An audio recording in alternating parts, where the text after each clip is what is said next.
In this video we will look at the Yamaha 6A 2-stroke 2-cylinder engine from 1970s. In my last video I said it was from 1994, but it's actually from 1974, my mistake there.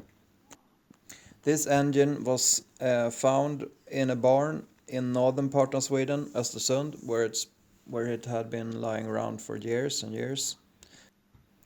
I bought it quite cheap, but not that cheap actually, and now I'm gonna try to start it up and see what its condition is. But first we need to change the oil in the gearhouse, and I'm also gonna change the impeller. Those are the two minimum things you need to do when you find an old engine, I think. It would also have been prudent to have changed the spark plugs, which we will find out later. But first is first.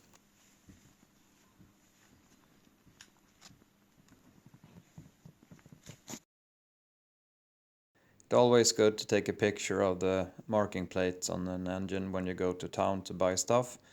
So here you can read that it is Yamaha 6A and the serial number and model number and stuff. I took this with me when I went to town.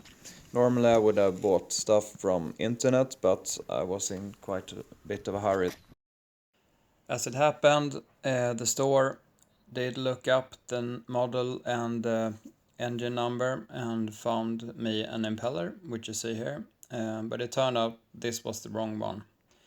And I found out when I had picked apart the Gearhouse and had to go back to buy this one, the correct one. The drive shaft was 2 mm wider than the impeller I got from the store, so it wouldn't fit. To be able to remove the gearhouse after you've loosened the 4 bolts holding the gearhouse to the rest of the engine, you need to first find the hole where you can loosen the screw or nut holding the gear shaft, which goes down from the gear selector down to the gearhouse. The screw, funnily enough, says number 9, but it is a number 10 bolt that is to be loosened. So you loosen that with the gear in neutral, and then you can go ahead and remove the gearhouse. You never know what to expect when you remove the gearhouse of an old engine, but in this case the gearhouse was fine. I could see no corrosion on the main shaft, which seems to be in stainless steel, and the rest of the bolts were also in fine condition. This engine has been running in fresh water for its entire life, so I'm not surprised by that. This is the old impeller I removed, and as you can see it's quite good condition, and it has some form kept from when removing it from the housing, but probably it would have worked at least 1 year more. But when you open the engine up like I did, it's always best to just change it anyways. It takes more time to redo it later. After the impeller, it was time to change the oil in the gearhouse, and as you can see it looks almost like new. You can see some small impurities in it and some traces of water maybe, but it looks really good. I've seen much worse. Now finally it was time to try the engine in the sea, so I brought it out and put it on the small fishing boat we have. It's a bit unfortunate that the aluminium front panel has corroded, or maybe it's not corrosion, but there's some dirt that is not so easy to remove. I'll try to do some searching on Google or ask Copilot if there is a way to clean up the front panel again or remove the corrosion somehow.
Some of you might already have suspected what I'm about to say now, but it seems like the engine is running on one cylinder. It's shaking a bit more than expected, and it's not that smooth as a two-cylinder two-stroke engine should be. So I decided to stop the engine and remove the spark plugs to clean them and see if the gaps were okay and stuff. I couldn't notice anything really out of the ordinary more than that spark plugs were really old, had some corrosion, and were very dirty. So I tried to insert the plugs again and start up the engine again, but this time the engine wouldn't start. So in the end we had to abort and get back to the Yeti by rowing, and I had to search the internet for the correct spark plugs, which I ordered. So there will be another video continuing this overhaul of this engine, and it will, for me at least, be very interesting to see if changing the spark plugs will change the behavior of the engine and whether it will run more smoothly. So until next time, stay tuned and don't miss the next video.